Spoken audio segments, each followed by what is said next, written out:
Good morning.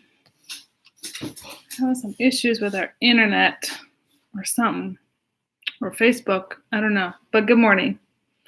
Hi, Kathy and Logan. Thank you so much. Julian just went to sleep, so I'm not going to see him today, but he just went down for a nap. Oh, technology is giving us some trouble today.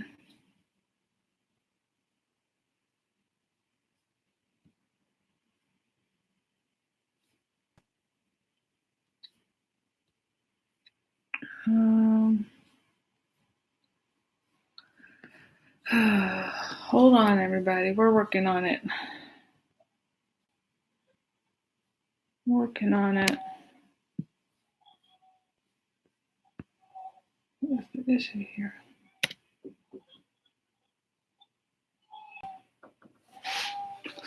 Hold on one sec.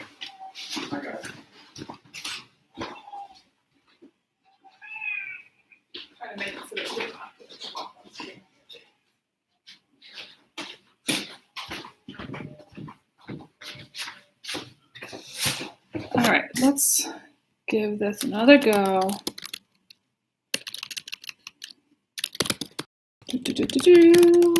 How's your morning going, everybody?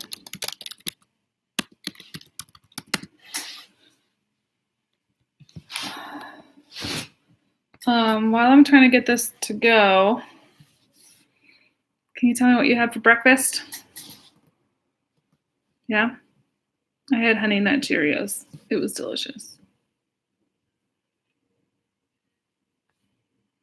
All right, let's see if this works. I'm trying to get it up on both Beacon's channel and Old Pine. So, hi, Naomi. Well, I am glad to know about the status of the tooth. Thank you. Sorry it's still stuck. But, you know, day by day, right? And that is so sweet of you to say hi to Logan and Julian. I was just telling Logan that Julian just went down for a nap, so we won't get to see him today, unfortunately. But he is hopefully sleeping, so let's hope. Let's hope. All right, I think we're going to give this a shot, and hopefully it's working on both of our channels. So the story I want to share with you today kind of have a theme this week of like colors. And so this is one called The Noisy Paint Box. It's by Barb Rosenstock and illustrated by Mary Grand Pré, who's one of my favorite illustrators. And it's about a famous artist named Kandinsky. So we're going to learn more about his art today. So let's get started. And here's just the cover page. I thought that was really cool looking. See all those paintbrushes and the paint?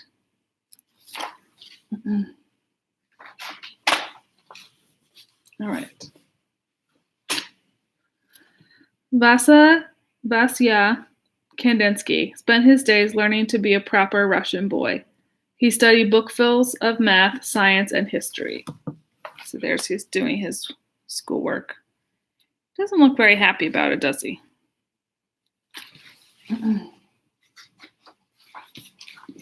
He practiced piano scales to the marching click of the metronome. He sat stiff and straight at dressed-up dinners while the grown-ups talked and talked and talked. So here's him practicing piano and hanging out while the grown-ups talk forever. Do you ever notice that at dinner time where the grown-ups talk for so long? Vasya's well-off world was perfectly polite until the day his aunt gave him a small wooden paint box. Every proper Russian boy should appreciate art, said Auntie. She showed Vasya the correct way to mix colors on the paint box palette. So there's Auntie giving him the paint box.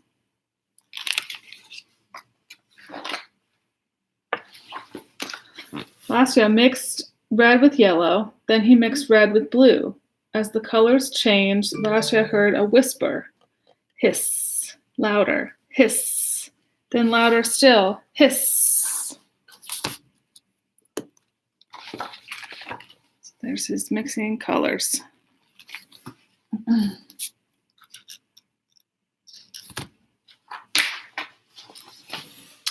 What's that sound? Asked Vasya. I don't hear a thing, said Auntie. Vasya listened as his brush stirred and swished. The swirling colors trilled like an orchestra tuning up for a magical symphony. Mama, Papa, called Vasya. What a noisy paint box. Silly Vasily, said Papa. Stop being foolish, said Mama. So look, here he is painting. And look at the swirly colors. For him, they make noise. They sound like music.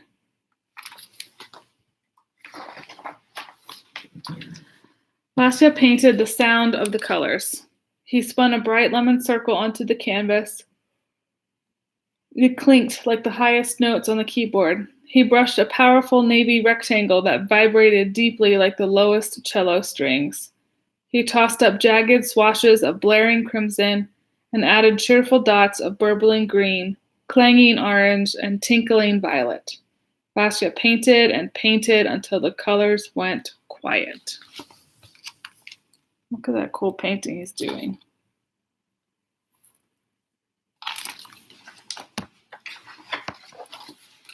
Look what I made, shouted Vasya. Is it a house? Asked Auntie.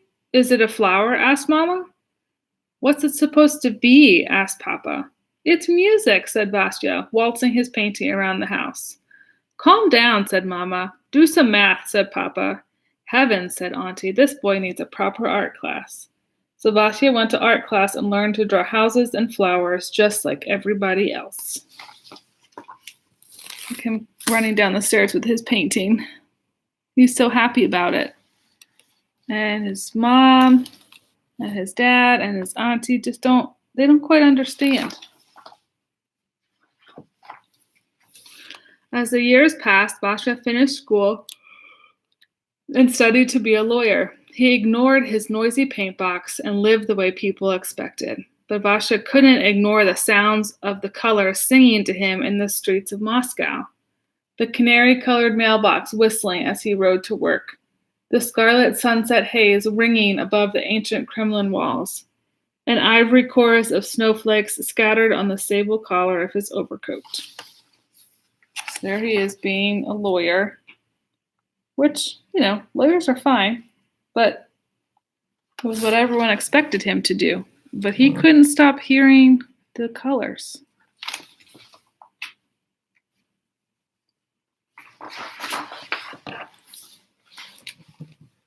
One evening, suitably steamed and starched, Vasya attended the opera. As the orchestra's music crashed around him, the colors of the noisy paintbox twirled wildly in his mind. Stomping lines of vermilion and coral, caroling triangles in pistachio and garnet, thundering arches of aqua and ebony, with shrill points of cobalt and saffron. Vasya heard the colors singing. He saw the music dancing. There he is, hearing the music, and he sees, even though here's the people playing the music down here, he sees all this color. And those are some big words they just used to do different colors. I wonder if you know any of them. I wonder if you know what coral is, or aqua, or garnet. Coral's kind of like a pale peachy pink. Pistachio, it's like a pale green. Garnet is like a really dark red, like this red over here. And aqua is like a turquoise, like over here. And Vasya was never quite as proper again. He quit his job teaching law and moved from Moscow to Munich to be a painter. He studied with this famous teacher and then that one. Is it a house? Is it a flower? What's it supposed to be? His teachers asked. So there he is showing his teachers his artwork. And down here, they still don't understand what he's making. Vasya wanted to paint the colors he heard, but maybe the famous teachers knew best. Once again, Vasya put houses and flowers, animals and people into his paintings. Just like everyone expected, the teachers were happy. Vasya was not. So there he is with his paintings that look like everybody else's, houses and flowers and people.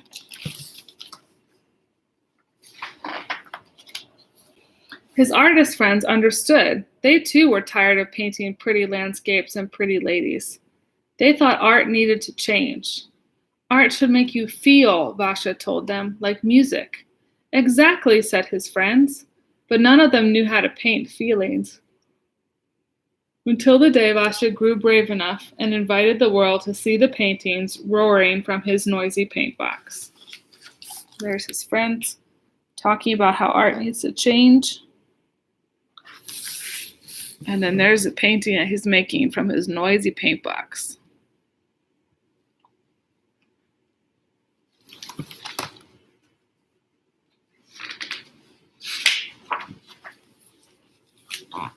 This is just people looking at his painting, but it says hiss, rattle, bash, fizz, zip, murmur, whistle, clang.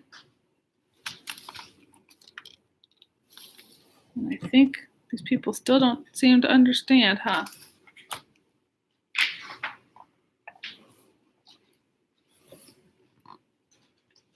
Snapping cerulean points, crunching crimson squares, whispering charcoal lines, Vasha named these paintings after the music he loved: improvisation, composition, accompaniment, fugue, movement, and simply 3 sounds.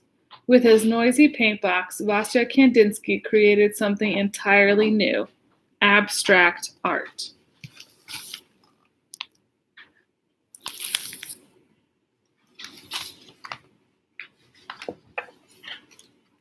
It took a long time for people to understand. Is it a house? Is it a flower? What's it supposed to be? It's my art, Vasya answered. How does it make you feel? There's a little girl looking at a big painting.